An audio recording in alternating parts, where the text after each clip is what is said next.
বিশ্বকাপ শুধু মাঠের লড়াই নয়, এটি মানুষকে একত্র করারও এক বড় উপলক্ষ।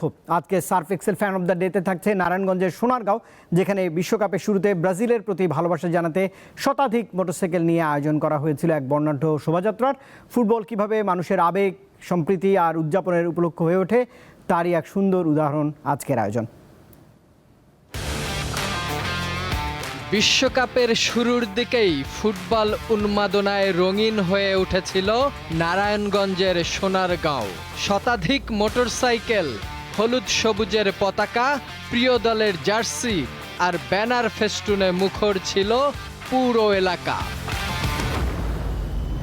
মোগরাপাড়া চৌরাস্তা থেকে শুরু হওয়া এই বর্ণাঢ্য শোভাযাত্রা ঢাকা চট্টগ্রাম মহাসড়ক হয়ে প্রায় ৩০ কিলোমিটার পথ ঘুরে আবার ফিরে আসে একই স্থানে। বিভিন্ন বয়সের ফুটবল প্রেমীরা একসঙ্গে অংশ নেন এই আয়োজনে।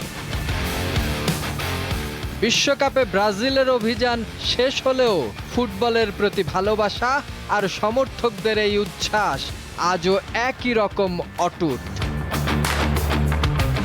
দল বদলায়, টুর্নামেন্ট শেষ হয়, কিন্তু ফুটবলকে ঘিরে মানুষের মিলন মেলা, সম্প্রীতি আর উৎসবের আবহ থেকেই যায়। আর সেই ভালোবাসাকেই উদযাপন করছে আজকের Surf Excel fan of the day.